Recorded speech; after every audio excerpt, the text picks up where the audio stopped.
आजकल बहुत आलसी हो गए हो। किसकी संगति का असर है? मगर क्या तुमने कभी सोचा है कि आखिर यह संगति का असर होता क्यों है? क्या तुम्हारा दिमाग बिना तुम्हारे परमिशन के लोगों को कॉपी कर रहा है? और अगर हाँ, तो क्यों? हाय, मैं हूँ श्रेया और आज अपनी पहली वीडियो में मैं आप लोगों से हमारे दिमाग के एक ऐसे हिस्से के बारे में बात करना चाहती हूँ जो हमारे पास्ट, प्रेजेंट और फ्यूचर तीनों को इन्फ्लुएंस करता है। आज हम बात करेंगे मिरर न्यूरॉन्स के बारे में। तो जैसा कि इसके नाम से पता चलता है, ये ऐसे न्यूरॉन्स हैं जो तब एक्टिवेट होते हैं जब हम कुछ काम करते हैं और तब भी जब हम किसी को वो सेम काम करते हुए देखते हैं। और मज़े की बात यह है कि इन न्यूरॉन्स की डिस्कवरी एक्सीडेंटली हुई थी जब साल 1992 में कुछ इटालियन रिसर्चर्स मंकीज़ को फीडिंग के टाइम उनकी ब्रेन एक्टिविटीज़ को स्टडी कर रहे थे। जब उन्होंने खाना बंद किया तभी एक रिसर्चर को भी भूख लगी और उसने उन मंकीज़ के सामने ही खाना शुरू कर दिया। And the shocking part was the same brain cells जो कि मंकीज़ के खाना खाने के समय एक्टिव थे, वो उन रिसर्चर्स को खाते देखकर भी एक्टिव हो गए और इन्हीं सेल्स का नाम रखा गया mirror neurons. These are the reasons behind you feeling heartbreak in movies, picking up habits from friends and following trends on social media. Video को एंड तक देखना क्योंकि ये वीडियो तुम्हारे हर स्क्रॉल, हर कॉन्वर्सेशन और हर आदत को देखने का नज़रिया बदल कर रख देगी। तो मंकीज़ के केस में तो क्लियर है, मगर हम इंसानों में इन न्यूरॉन्स का क्या काम? तो एवोल्यूशन के पहले इन न्यूरॉन्स का काम अपने ही मूवमेंट्स को ऑब्जर्व करने के लिए किया जाता था, बट एवोल्यूशन के बाद ये उन सेम मूवमेंट्स को दूसरों में समझने के काम आने लगी।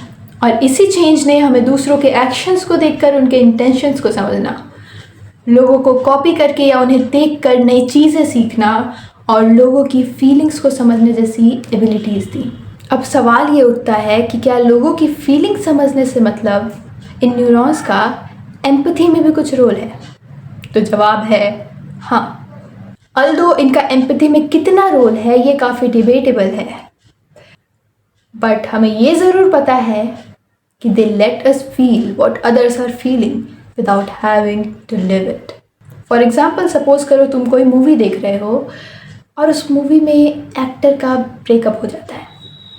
अब ना तो वो स्टोरी तुम्हारी थी और ना ही तुम्हारा ब्रेकअप हुआ है, बट फिर भी तुम इमोशनल हो जाते हो। क्यों? अब यहाँ पर सिर्फ हीरो की एक्टिंग का कमाल नहीं है, यहाँ पर हमारे मिरर न्यूरॉन्स का भी काफ़ी बड़ा हाथ है। वो हमारे दिमाग में उस पेन को सिमुलेट करते हैं ताकि हम स्क्रीन पे दिख रहे इमोशंस को समझ सकें। सिमिलरली, जब इंडियन क्रिकेट टीम मैच जीतती है तो पूरा इंडिया उनके साथ सेलिब्रेट करता है एज इफ सब ने ही मैच जीता हो। ऐसा इसलिए होता है क्योंकि हमारे मिरर न्यूरॉन्स हमारे ब्रेन में उन सेम इमोशंस को सिमुलेट करते हैं जो हमें सच में मैच जीतने पर फील होती just by watching our team win the match. तो इन एग्जाम्पल से क्लियर होता है कि इन न्यूरॉन्स का हमारे डेली लाइफ में बहुत बड़ा रोल है, बट इनका काम सिर्फ इमोशंस पर ही ख़त्म नहीं होता। फिर चाहे वो छोटे बच्चों का चलना या बोलना सीखना हो, तुम्हारा किसी गाने का हुक स्टेप सीखना हो या कोई भी क्राफ्ट, इन सब में मिरर न्यूरॉन्स का ही हाथ है।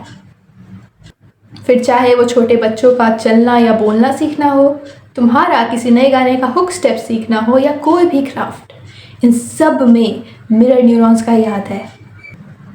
इन्हीं की वजह से हम दूसरों को कॉपी या इमिटेट कर पाते हैं और उनसे नई चीज़ें सीख पाते हैं। एवोल्यूशन के वक्त इन्हीं की वजह से हमारे एंसेस्टर्स एक दूसरे को देखकर नए टूल्स बनाते थे और टीम वर्क कर पाते थे। एंड इन प्रेजेंट टाइम्स हम जैसे भी इन्वायरमेंट में रहते हैं, जैसे भी लोगों के साथ रहते हैं, उन्हीं को कॉपी करते हैं और उन्हीं से सीखते हैं।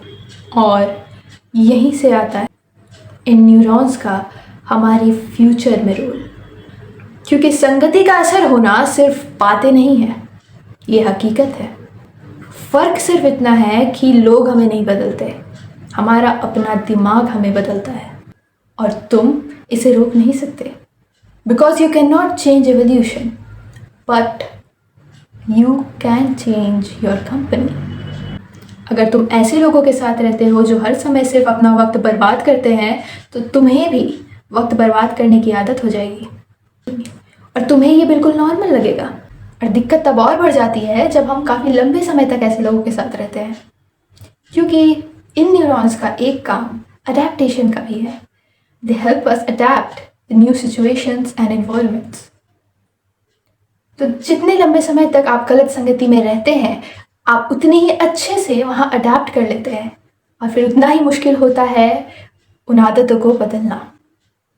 But still it's never too late to change your company. ऐसे लोगों के साथ रहिए जो सिर्फ सपने देखते नहीं, उन्हें पूरा भी करते हैं, because you literally become a reflection of your environment. और ये सिर्फ फिलॉसफी नहीं है, ये न्यूरोसाइंस है। So choose wisely what you watch, whom you surround yourself with, and finally what you become. So that's it for today. अगर इस video से कुछ भी नया जानने को मिला हो तो लाइक करो और चैनल को सब्सक्राइब करो ताकि आगे इससे भी बेहतर वीडियोस आते रहें। और अगर मैंने कहीं कोई गलती कर दी हो तो प्लीज़ डू नॉट माइंड, क्योंकि ये मेरी पहली वीडियो है। कमेंट्स में ज़रूर बताना कि लास्ट टाइम तुमने क्या मिरर किया था, कोई हैबिट, वाइब, एक्सेंट या फिर कोई डांस स्टेप। तो मिलते हैं अगली वीडियो में। Until then, remember to mirror the right things.